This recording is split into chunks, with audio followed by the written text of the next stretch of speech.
नमस्कार और स्वागत है।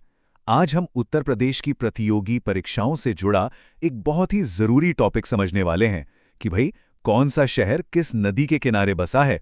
तो चलिए बिना देर किए सीधे शुरू करते हैं।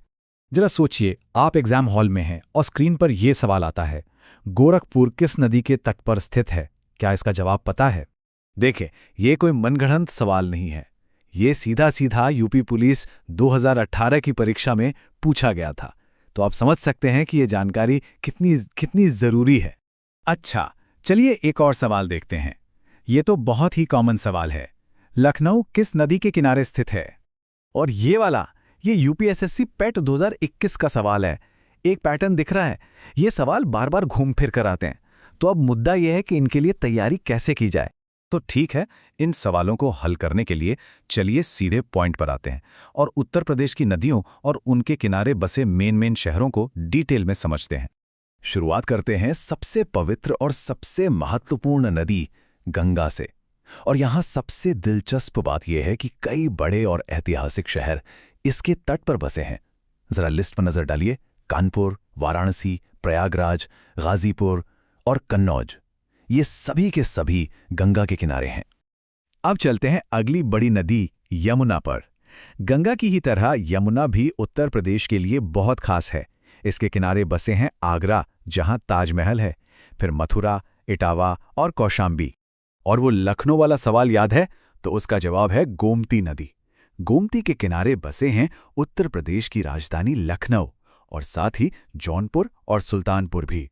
तो अगली बार लखनऊ का नाम आते ही गोमती नदी तुरंत दिमाग में आ जानी चाहिए।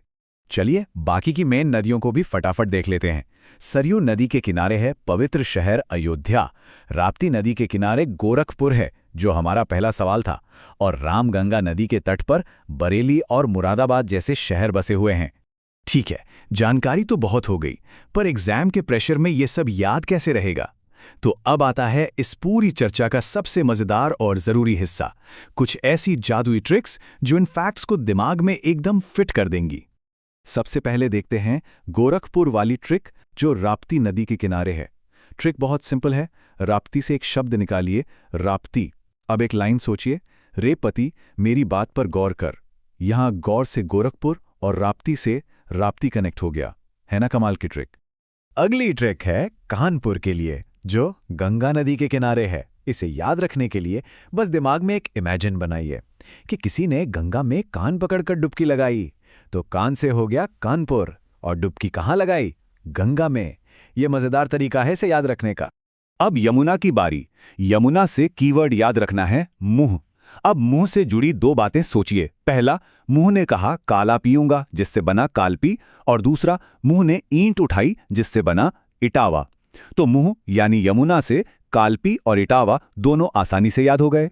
अच्छा, बड़ी नदियों के अलावा कुछ और भी नदियां हैं जो एग्जाम्स में पूछ ली जाती हैं, खासकर जब सवाल को थोड़ा मुश्किल बनाना हो। तो चलिए उन पर भी एक नजर डाल लेते हैं, ताकि हमारी तैयारी एकदम पक्की हो। इस स्लाइड पर ध्यान दीजिए। हिंडन नदी के किनारे हैं गाजियाबाद और नोएडा, सई नदी के किनारे प्रतापगढ़, बेतवा के किनारे झांसी, केन के किनारे बांदा और मंदाकिनी के किनारे चित्रकूट। यकीन मानिए ये लिस्ट भी उतनी ही जरूरी है। बहुत बढ़िया, तो हमने सारी जरूरी जानकारी देख ली है। अब सब कुछ पक्का करने के लिए एक फास्ट रैपिड फायर रिवीजन करते हैं। तैयार हैं? शहर का नाम आएगा और मन में नदी का नाम सोचना है। पहला गोरखपुर, बिल्कुल सही, राप्ती नदी। ट्रिक याद है ना? रेपति गोरकर। अगला है लखनऊ। हाँ, ये तो अब आसान है, गोमती नदी। और झांसी, ये है बेतवा नदी के किनारे। बहुत बढ़िया।